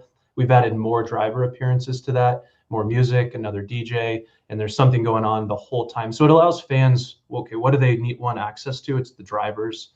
And then in addition to that, we've carved out some additional area in the infield for our fans to get closer to the garages. That's a huge thing for me since moving here is I know how important that is for our fans to get closer to the garage area. That is the mecca right there, right? So, and we can activate all these things in the infield, but if we don't have the ability to get our fans closer to the garage, it's really difficult. So again, we've carved out some areas, moved some things around, and we'll continue to do that in the out years as well.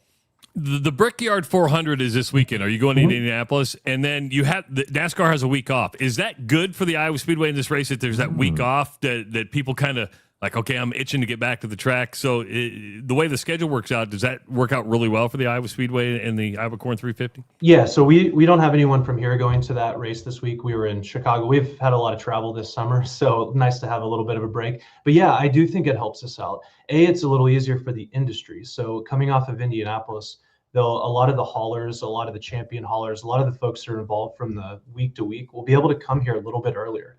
It allows them time to get their rig on site, to get their setup on site, and it just eases that stress a little bit of, hey, we got to go in the next 2 days to, all right, now we have a few more days to get here, get set up, and the best experience coming here. So yeah, I think we're coming off of a really good season. Obviously 2311 has just had a phenomenal season, right? So Reddick's wins and Denny Hamlin in P1 right now. So we've had some excellent racing this year. Iowa Speedway will have that 750 horsepower package for the short tracks this year. So I suspect with what we've seen and the wear on the current surface, we'll have a great racing and competition on track. Of course, we're rooting for Kyle Larson because, he's working with the Iowa Lottery. Cassandra says hi, by the way. She goes, I told her you were going to be on today, and she's all good friend. Great partner. Great partner. They're a great partner of our show as well. And so we're kind of rooting for Kyle because he's been doing all the Iowa Lottery stuff, getting ready for the show. But, I mean, Kyle, he's endured himself to the people of Iowa through his sprint car. I mean, I would say he's probably in Iowa the most popular racer. Would you agree with that? Yeah, I would agree with that. And I see that all the time. We're always at events at smaller tracks around the state with our partnership with Iowa Corn, doing a lot of promotions. I see a lot of Kyle Larson shirts and a lot of Kyle Larson fans. And I tend to agree with you. When he's in town here or when he's in the state and he's running another event, an hour from here, if he's in Knoxville, wherever that is, he's been gracious enough to come by Iowa Speedway, call some fans, call some ticket holders, and do a lot of really fun promotion with us. Out with our Chevy Corvette on track. And that also gets me down to the track and in the Corvette and racing Kyle Larson, which happened a year ago. And I got beat so badly that I don't know if with simulators and stuff today, do drivers even come to the track anymore and test? We talked to when we talked to racing. Yeah, when we talked to was it Ross, right? He told us that they don't come to the track much anymore and get just as much out of that sim, if not, You're exactly right. Yeah, and we were in Charlotte over the summer and saw both the NASCAR production facility and the R&D center. And these simulators are so advanced and so technologically capable. Have you been able to drive one? Have they put you? Yeah, I have, and it's incredible. I mean, I didn't do so well to get started, but it takes a little bit to get the feel of it. When you did it, did you race the Iowa Speedway or did you do Daytona? Yeah, Iowa Speedway. So we have a version of a simulator that we take to all of the events that we do around the state.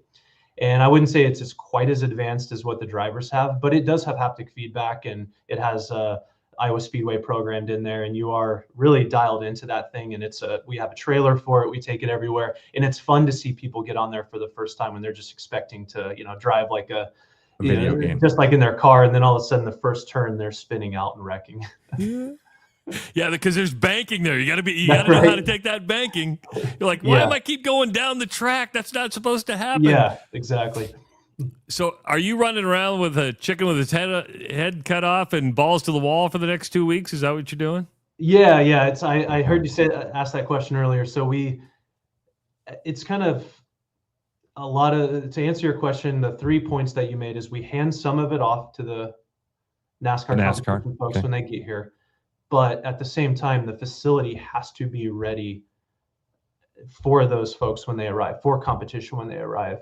So yeah, we are going to be running around pretty frantically for the next 2 weeks, but we always have a really good plan in place. Oh, okay. So this may be, I know you said you hand stuff off to NASCAR. Like, how many full-time employees do you have, and how many people extra do you hire to get ready through race weekend?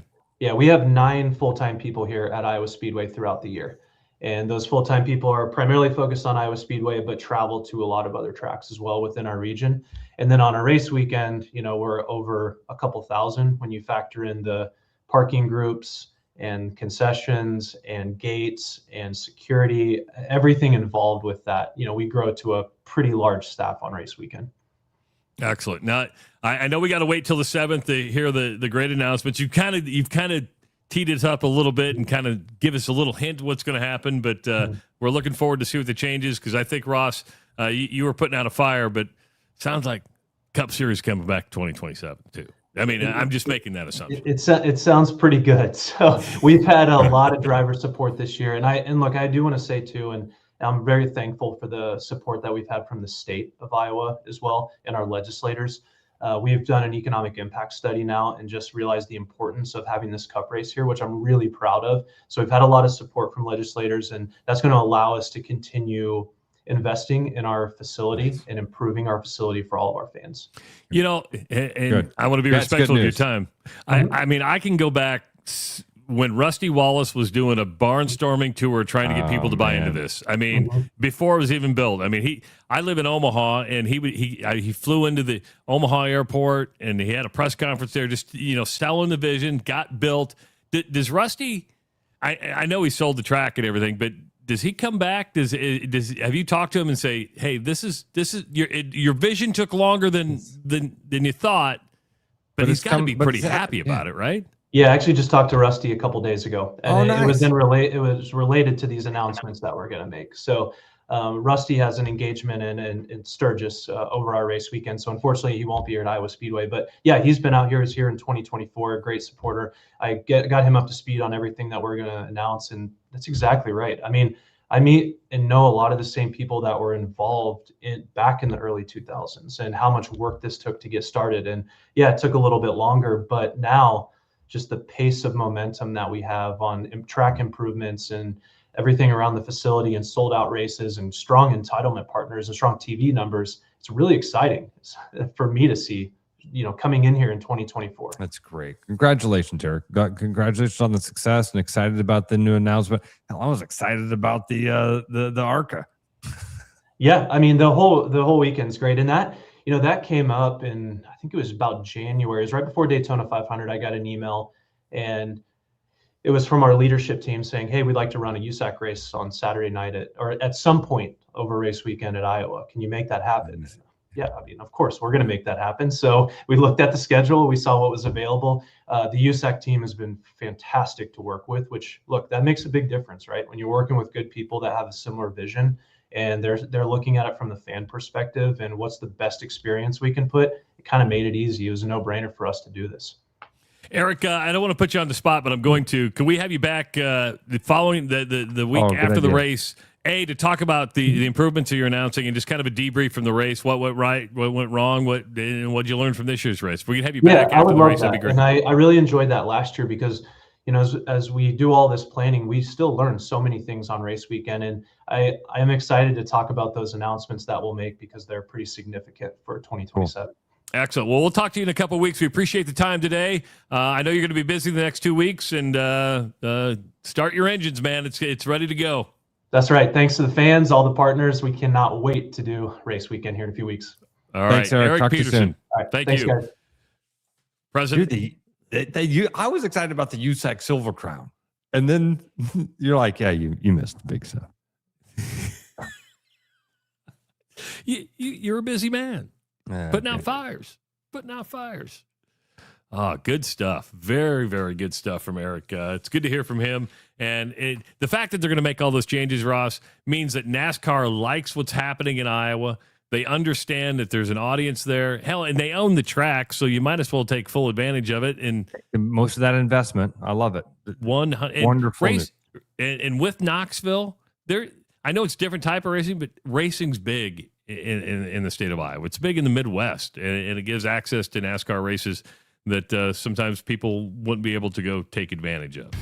Oh, wrong song. We'll do this song. Hey, the Disc Golf Pro Tour presented by Powerball is touring the country for several events in 2026, and one of them is in Iowa.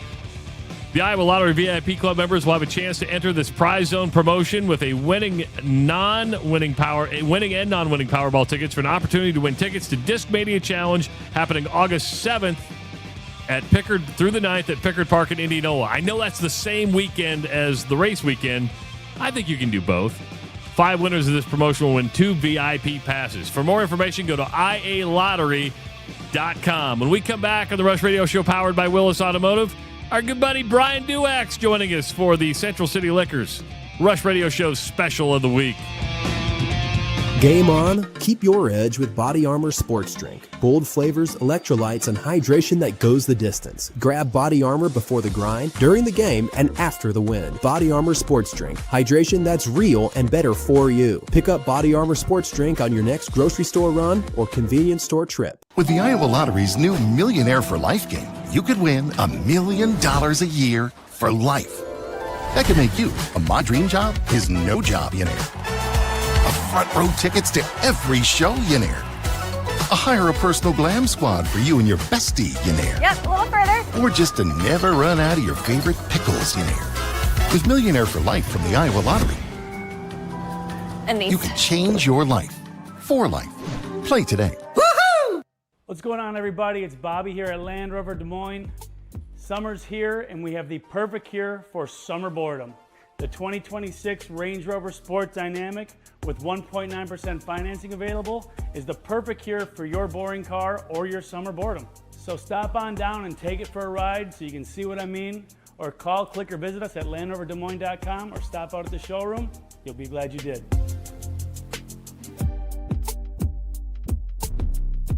So I think what's unique about Urology Center of Iowa is that we are a truly independent, single specialty clinic. We have a mantra that the patient comes first, the group comes second, and we as individual surgeons come last. When I meet with a patient for the first time, I want them to feel heard. I never want them to feel like I'm in a rush. Just watching the change that you can make in a patient's life, it's everything. Schedule an appointment at iowauro.com.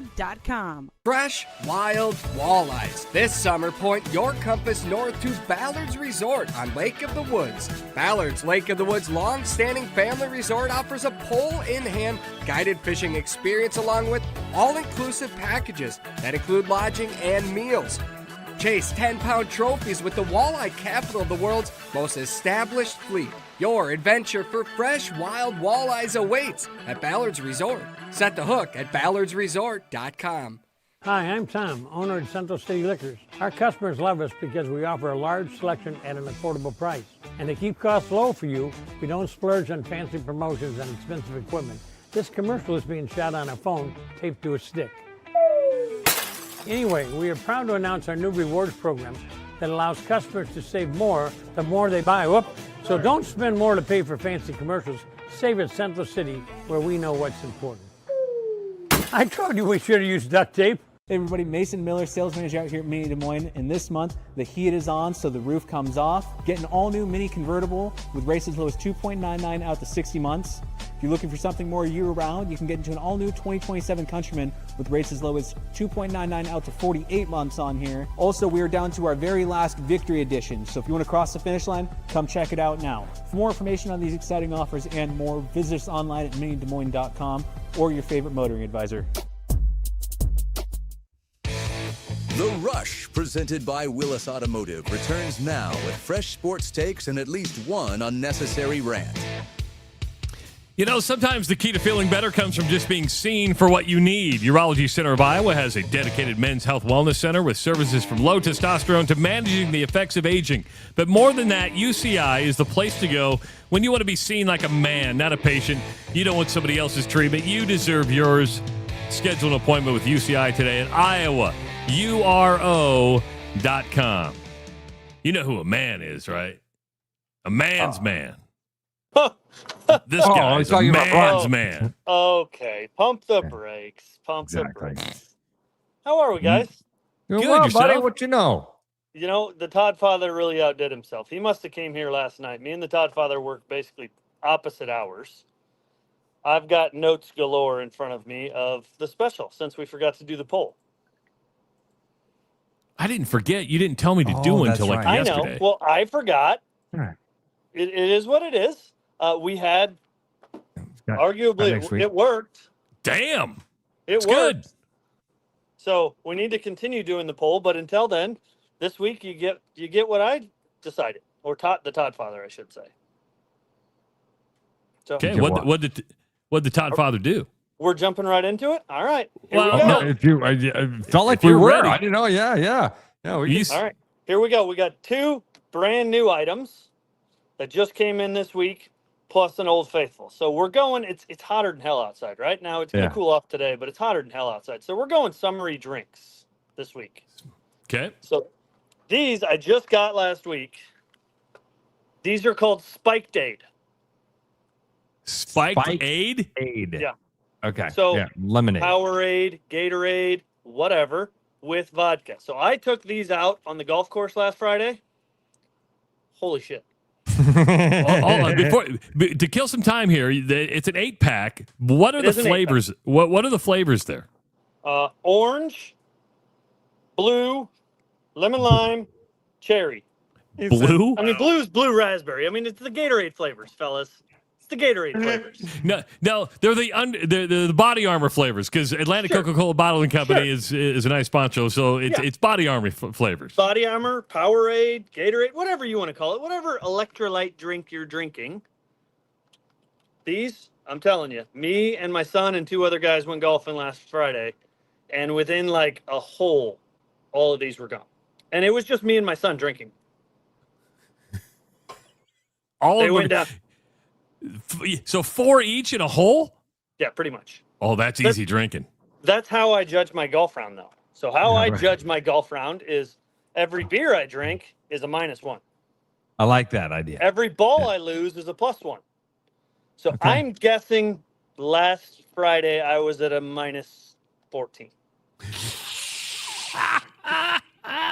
Just a guess. Just a guess. Are you a good golfer? No. Everything I hit goes straight right. 14 under. Didn't you hear the stories? Yeah. My son, the one who's moving to Boston this week, he's become really good. Like the other day he was at Toad and shot a 78. Oh, wow. Yeah, that's good. Yeah, like we played a 4-man best ball scramble at the Kick It Forward outing, and he was our ringer. But then he unfortunately had to leave to go to a lake house before he gets to go to Boston. And the last 6 holes were rough without him. Let's just call a spade a spade. Well, we'll have to ask for permission, but Ross and I got a golf invite yesterday, and we may need a 4th, and we may take you along to that. All right. I'll have to ask. Where are we golfing? We'll have to see. Okay. Yeah. Gonna keep me hanging. All right, fair enough. We'll keep you hanging. It'll be worth it. It'll be worth Is it during the week or is it on a weekend? We don't know. It would be the first Friday of the fair. Oh, I'm in. When Travis can get here is when it is. Yeah. Okay. And I'll be there the first Friday of the fair. Deal. I'm in. I assume it's a Friday afternoon then. Good. And then we'll get done and we'll go down to East Side Night back at the fair. Okay. By the way, long day then. Captain Kirk pointed something out. Duax brings his own alcohol to the course. Well, I've purchased plenty. There's only 8 here. I said I was minus 14. He said he was minus 14. I did my due diligence to the Toad Valley Golf Course as well. But the rep brought me this and was like, dude, try this. And if you enjoy it, pump it on the radio show next week. So apparently the Keg One people are watching. Hi, Jerry Brotz. We're pumping your Spiked Aid.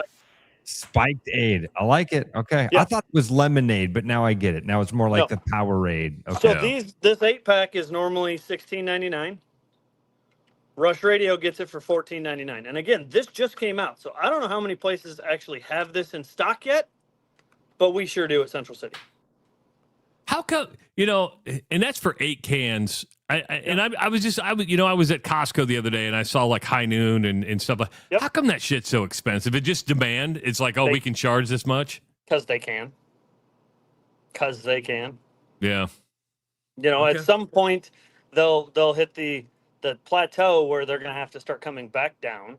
But I would say ever since COVID, everything in the alcohol world just keeps alcohol, cigarettes. They just keep inching them up. And then when they hit that plateau where people stop buying it because it's too expensive, they'll start going back down. Yeah. But until then, get what you can, I guess. Yeah. Well, 100%. Spiked Aid 8-pack, $14.99. Oh, we're not done yet. What's that, a 16-ouncer? No, it's You like want the 40, dude. Look at that thing. It's a 19.2 ounce. Oh, look at So you. Spiked Aid also has blue and red, 16.9 ounce, regularly priced $3.49. Rush Radio, $2.99. Wow. You'd be better off buying 8 of those. Well, yeah. Yeah, but you only get the 2 flavors. You don't get the orange and the lemon lime. And I can tell you, I thought the lemon lime was the best out of the 4. Okay. The OG Gatorade flavor was the best one. Okay. All right. So next, are either you like Italy stuff? Yeah. Travis, Aperol Spritz. Yeah, I have a lot of Aperol in my house. A lot of Aperol. Well, here's what I'm going to tell you. We're going to upgrade your liquor closet. In Europe right now, Aperol is dying. Really? You know why? Why? Because this came out. This is called Sarti. This is a different version of Aperol. Just came to the state. I think Todd bought 10 cases of it the other day. So if you want an Aperol Spritz or now a Sarti Spritz, the Todd father even came up with a menu for you. Really? Oh, wow. Okay, so the Todd father, Sarti, regular price $29.99. Now he's putting a package deal here together. Okay, so this bottle normally is $29.99. You need 2 ounces of this. You need some Prosecco. You need Prosecco. So we're going 3-pack of Prosecco, regularly $16.99. So we're at $37 right there, normal cost. And you need some club soda. Fever Tree Club Soda, normally $5.99. So Todd Father's math, I don't know if it's right or not, but we're going to go with it. This would cost you $53 every day. Rush Radio, it's going to cost you $43 For the whole pack. for the whole pack. Now, I'll tell everybody, an Aperol Spritz is absolutely amazing. It's a great summer drink. I'd say it's your family's favorite drink. Yes. Yeah. Well, when you come on, whenever you make it to Des Moines, I'm going to get you a bottle of Sarti because I don't know if it's hit Nebraska yet, and I don't know if anybody in Council Bluffs has bought it yet, but I have had 30 phone calls over the last month asking me for this. Really? Yeah. And every one of them is telling me the same thing. It's killing Aperol in Europe. Killing it. Interesting. All I right. haven't tried it yet, but there you go. The Todd Father, the Aperol Spritz package, $43.99. The Sarti Spritz package. Sarti Spritz. Sarti Spritz package. Excuse me. And that will get you several drinks, folks, just to let you know. So the 40, yeah, I mean, if you're only using 2 ounces of this is 23 ounces. So you're going to get 12 drinks out of this. Yeah. If you're only pouring 12 ounces or 2 ounces. Now, if it were me pouring it, I'd probably pour a little bit more than 2 ounces. Well, but it screws up the taste. I mean, it's kind of that Aperol Spritz to Prosecco and how much club soda you want to put in there. So it's, it's. I don't know if I've ever had one. Really? I'll make you one. I never have either. Yeah. They're good. But- They're really good. You put an but- orange slice on the top. Upgrade your liquor cabinet. Come on, Aperol's not bad though. No, absolutely not. But this is step one. If it's killing it in Europe, then you got to try it at least. Okay, I will. We will. And lastly, for the week special, we're going tequila. So we've got El Mayor, Blanco, or Reposado. The Blanco, hold on, let me get my note hidden. The Blanco is normally $28.99. It's going for $21.99 for the Rush Radio listeners. Nice. The Repo is normally $29.99. It's going for $23.99. Rush Radio listeners. Now, for alcohol dummies like me, yeah. Yep. You know what? I know one's clear and one's I was got the gonna color. say But is there a taste difference? Yes. Is it how the what's the difference between the two? Has never seen the inside of a barrel. Gets aged inside of a barrel. Okay.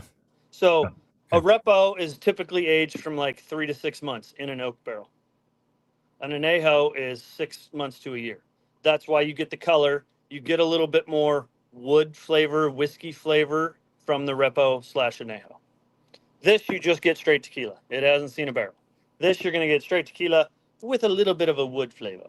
Is there one that's more popular? I know one costs more, but is there one that's more popular? Do people like that more than the clear? It really varies. I mean, I would say right now, tequila between the ages of 21 and 30, tequila is super hot because it's clean. It just depends on each certain person's preference. Well, but tequila, and I've gotten back on a tequila kick, meaning that, you know, when I was drinking Cuervo, you're like, oh my God, right? Yep. And then I had a really good tequila, and I'm like, oh, I wasn't expecting that. Yep. You can sip on it like a whiskey.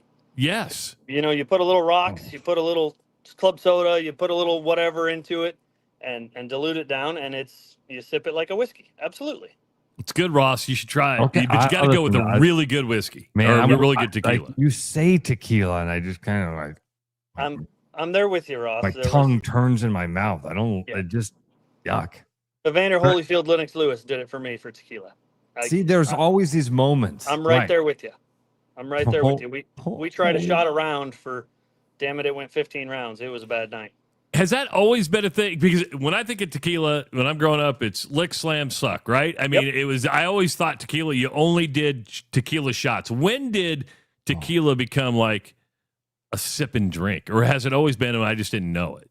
A little bit of both. I would say it became very popular probably 10 years ago and really, really popular within like the last 3 or 4. But it's always been a sipping tequila. But the tequilas have come out with so many more varieties and better products. You know, when we were growing up, it was Cuervo. Yeah. And Cuervo now is on the bottom shelf at my store. I mean, that's how far Cuervo has fallen. It still gets used, and I still sell a ton of it, but there's so many better ones up on the top shelves. Maybe that's why I don't like tequila, because when you say tequila, I think of Jose Cuervo and Jose Cuervo margaritas, you know, and just there's not. Hold on, Johnny. Johnny asked, what's a really good tequila? Anything on this top shelf is pretty damn good. That one, we drank a bottle at my brother's first wedding. First wedding. This one is supposed to be the pappy of tequilas. The G4? Yep. This one is Michael Jordan's tequila.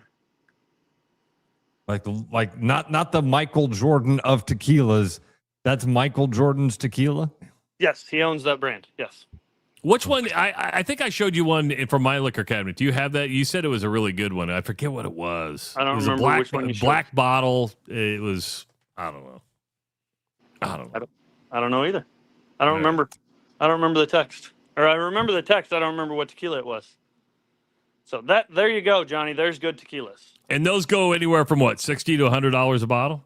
There's some of them that are more expensive than that, but yeah. Really? Yeah. So sorry, I got to walk. I know this might drive some of you crazy, but I got to walk because the Todd father wants to change up the giveaways a little bit. Oh, really? He wants to give away one every week and then one major one every month. So all of these entries, when we're done, I will paperclip them together. Todd Father will put them wherever Todd Father puts them. And then once a month, we'll put all of them and draw something really nice. Ooh, that's awesome. That's really this cool. week, Listen, and I'm going to tell you, I hung out with Todd. I was at the store earlier this week. I'm not sure if Todd told you. I got to hang out with Todd for a little bit. He was showing me some of the stuff he's been working on. Well, and that's what he wants to give away this week. Oh. So the Todd Father, if you don't know, he's a master of everything. He's a Renaissance man. He really is. So he has been taking our barrels. When we buy a single barrel, we get the barrel. And he's been taking the barrels and creating really cool shit with them. So this, if you haven't been into Central City lately, wow, I'm trying to show you. That is a bunch of barrels made into a wall hanging display. So he wants to give away one of these with the stuff to make an old fashioned. That's really cool. Wow. Because you see on there, the Luxardo cherries were on the middle. Yeah. Middle. I mean, so yeah, he's got the bitters and the Luxardo cherries, and he's got his different whiskeys. Yep. So I actually have one of these down at my house in down by the golf simulator. That it's so cool. It's so cool. And the Todd Father can personalize it to say whatever you want it to. He bought a laser engraver. He was showing me the bandsaw that he bought. He did. Hold on, let me show you. Let me show you what he did at Central City. Because he was making a Rush seat, right? A Rush Radio Show sheet. It's a barrel cover. It's the top of a barrel, Trav. So if you can't see that, he made us a little display piece that says Central City Liquor. So whoever wins, you can come find the Todd Father, and he'll personalize one that says whatever the hell you want it to. Oh, that's cool. It'll take a little bit of time, but he'll personalize it that you can say it's the Rush Radio. You can say it's Travis's Bar. You can say whatever the hell you want it to. This would be great for any man cave out there. Yeah. Dude, I loved. He was showing me those the things you just showed us. The Central City with the plug in the middle. Yeah. I was like, that is super cool. And then Travis, the back of it is charred. Yeah. I mean, it's a real barrel. It's not. Yeah. The back of it is the inside of the piece. barrel. Yeah. The back of it is the inside of the barrel. Yeah. He takes these barrels home. Every once in a while we sell a barrel, but most of the time people aren't using the barrel just as a display piece. They're cutting it in half and making 2 end tables. They're doing whatever. Well, Todd's taking the staves, taking the barrel apart, and he's doing all sorts of wacky, crazy shit with it. That is called a stave. That board. Okay. Yep. And then the hole called a bunghole. It is. Okay. It is. All right. It is. He's going to be making Adirondack chairs here pretty soon. I think that's what Templeton does with their barrels. They'll make Adirondack chairs. So we've contemplated a lot of things with it because, the machine Todd bought to do this. Todd was like, "Hey, can Central City help with buying this thing?" So we did. So he's doing a lot of things for. He just got done making business cards for Southern Glacier, and the business cards are made out of that same wood. And he sets it up on his computer and puts a piece of wood on there, and the computer goes and cuts everything. And these people now have Am I frozen? Did I lose you guys? Wood business cards. You need those, Ross. And because they're a national chain, we're going to charge them a pretty penny for them. Should. As we should. Ross needs some Agency Iowa business cards made out of. You want them, Ross? Come see the Todd Father. I'm sure he'll hook it up for you. I think Ross is frozen. Yeah, he's totally frozen. Totally frozen. Everybody's getting up in the hotel now, and the Wi-Fi is getting sucked out of the the hotel. Yep. As he's frozen in time, let's do the giveaway. Let's pull one out. It's again. So I'm going to keep all of these. Even the winner, whoever wins today, I'm going to keep all of these, and I put them in a paper clip, and I put them back on Todd's desk. And here Todd's saying, where is my note? Todd's saying not next week. We're going to do this drawing on the August 20th. Okay. We're going to do the drawing on August 20th. That's for the I can't hear you anymore. Really? Mother. How, you want me to jump out and jump back in? Yeah, why don't you do that? See if that works. Right. I'm going to jump out, jump back in. That's weird. Ross goes away and then Brian can't hear me. I don't know what happens there. Ross is back. As soon as you disappeared, Brian couldn't hear me anymore. So now we're right in the middle of Well, hold on. Can you hear us now? I can hear you now. Okay. Good. I'm sorry, fellas. Probably all on me. I did. And by the way, I did see the business cards that he's making. Those are freaking sweet, Travis, because again, he cuts them. So one of them has the charred side. Yep. It's you need Agency Iowa cards like that. When he showed them to me, I was like, those are really neat. Well, and again, the Todd father, when he gets done with work here, that guy, he never stops. Like, he texted me last night. I was asking him about the specials, and he texted me, and he was like, I'll get back to you. I'm killing mice in my garage. So he lives out by Browns Woods, and he's got a garage that's like his man cave. He just sits out there and putzes around and does all sorts of shit. Well, I guarantee you there were a lot of mice that died yesterday because the Todd father was on a mission. Glenn Cook from Hard Truth Rod says, "How much is a whole barrel of whiskey?" Well, first of all, you don't get the barrel full of whiskey because that's a pain in the ass. If you usually you get the barrel and then you get it all bottled. It can go anywhere from $5,000 to $10,000 to $11,000. It can get even more than that. I don't know what he's asking. He might have to clarify. If he just wants a barrel, we sell a barrel for like $100 to $150. If he wants the product in the middle, it depends what product you get. But like, what's the last barrel I got? I got a Corazon barrel that was aged in tequila the other day, and it was $6,000. A Maker's Mark barrel will probably cost you $14,000. Wow. It just depends on the product and the yield. Because again, they can't promise you how much they're getting out of it because you're going to lose some to the devil share, the angel share, spillage, sampling. You know, that's why barrels, the longer they age, the more expensive it gets because you lose more product. All right, let's do a drawing. What do they win this week? Is this week? This week is the shelf that I showed. Okay. Plus the old-fashioned mix stuff. Okay, and again, Todd will personalize it for you. That means you won't get to take it home right now, but Todd will personalize it for you and get it done. And this is all free, right? Yeah. Okay. Incredible. Okay, and what Todd Father's saying we're going to do on the 20th is he has a Buffalo Trace barrel top that he wants to give away. Everybody loves Buffalo Trace and all yes, that they nonsense. So, all right, here we go. Here's the winner for today. Doug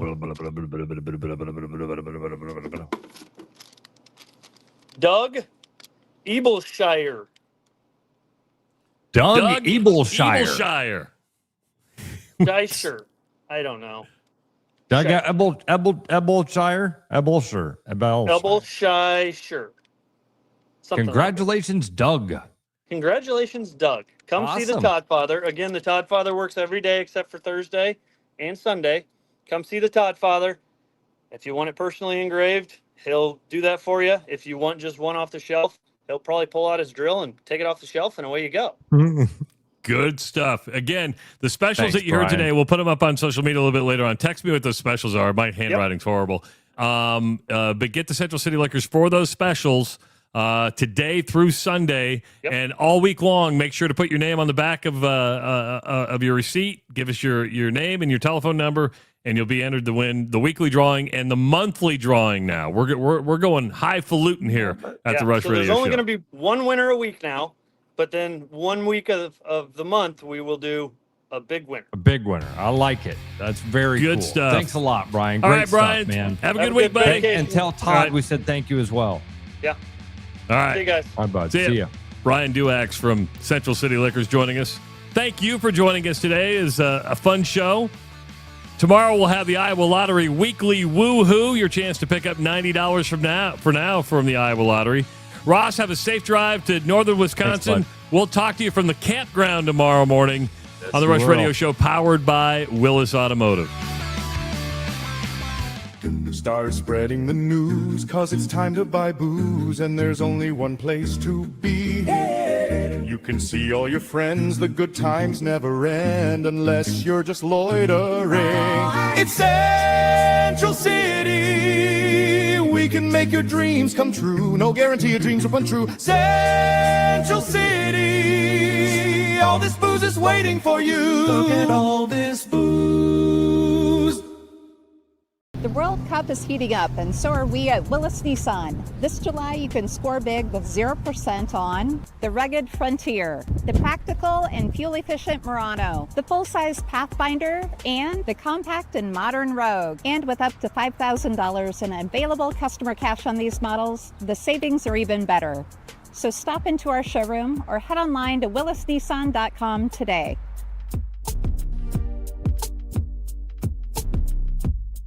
With the Iowa Lottery's new Millionaire for Life game, you could win $1 million a year for life.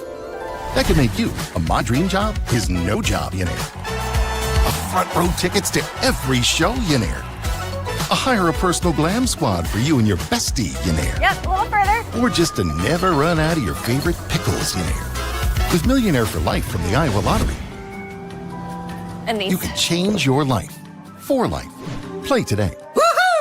Hi, Noel from Fiskus Jewelers. Thinking about popping the question? Take their breath away with a diamond you can trust. Rare and forever natural diamonds. Thoughtfully selected and pre-screened using advanced technology. If you don't see exactly what you're looking for, we'll custom design it together. Our experienced team is here to help you create something truly meaningful. And let's not forget about the guys. We proudly offer the largest selection of men's wedding bands around. Fiskus Jewelers, your jeweler for life.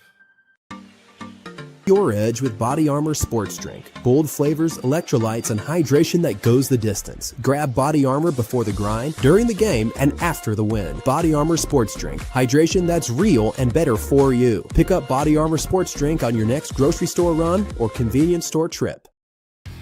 Coming up now, Travis, Ross, and at least one opinion that will get somebody mad online.